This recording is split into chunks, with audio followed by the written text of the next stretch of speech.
All right, welcome back. So today we'll be looking at classifying real numbers. What do we mean by real numbers? Real number is a collection of all these numbers that I highlighted here. We have the rational numbers, we have the integers, we have the rational numbers, integers, whole numbers, natural numbers, and irrational numbers. Rational numbers are sometimes denoted as q, and it tells us that when you have a number together in this form of p over q, and q is not 0, and both p and q are integers. So when they are integers, and what do we mean by integers? Integers means numbers, positive numbers from, let's say, from 0 is not just neutral, so 1, 2, 3 till infinity, and also the negative side. So that means you can just simply say that when we have 0 and plus or minus 1, plus or minus 2, plus or minus 3, that is plus 3 and minus 3, plus or minus 4, that means all the positive and negative numbers, and including 0, that is what we call integers, and it is often be denoted by this also. Whole numbers are just integers excluding integers excluding the negative numbers. That means just have 0, 1, 2, 3, 4 till infinity. All these numbers are till infinity. While natural numbers are what we were taught in school early years, where you were told that 1, 2, 3, 4, 5, 6 till infinity. That's natural numbers.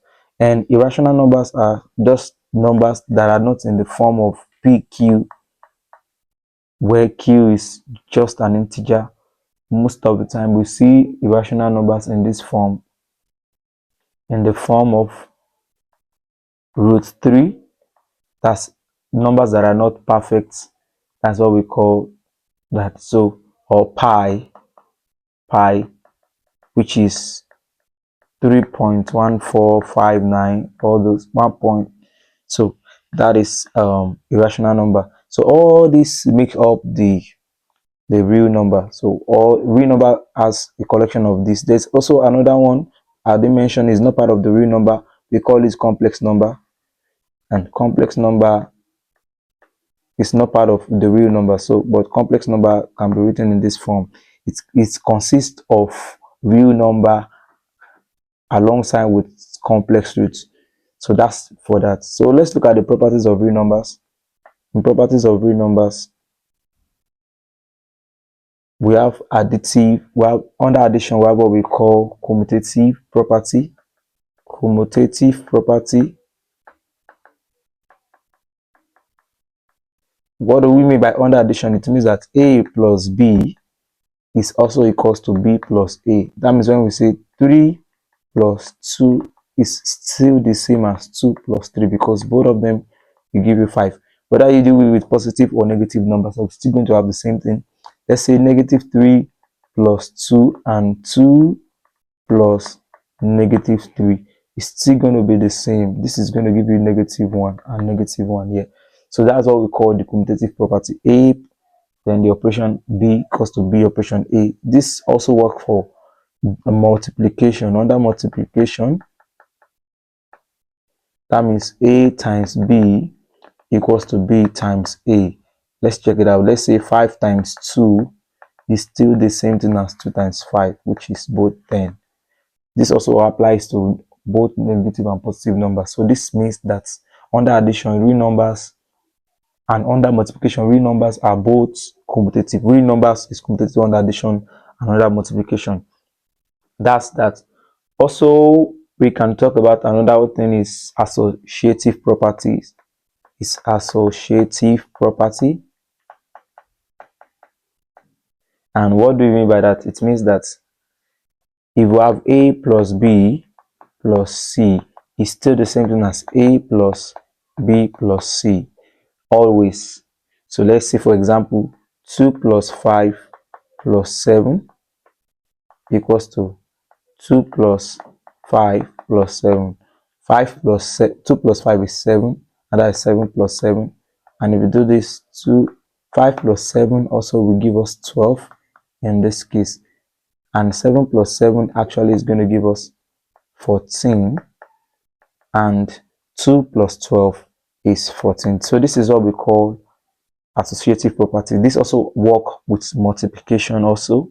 That means when I say A times B times C equals to A times B times C in this form. So A times B is going to give us AB times C. And what we have here is A times B times C is going to also give us BC. So when you multiply this together, you're going to get ABC and also ABC. So this is, so under real numbers, under multiplication and addition, associative property still hold. Another one is distributive property. So we have distributive property. And what do we mean by that? That means that we can multiply over addition. For example, when we say we have A bracket B plus C, what that means you can do A times B gives us AB times plus AC. This is what we call a distributive property. For example, let's say we have 3 into bracket 5 plus 2, what simply means that this can be solved in this form now. We can just say 5 plus 2 is 7, and this is 21, right? Now also we can distribute the 3 to both sides. So that means also 3 times 5 plus 3 times 2. 3 times 5 is 15, and 3 times 2 is 6. When you add it up, you still get 21. So 21 on both sides. So this is what we call distributive property. So thank you for today. See you next class. Bye.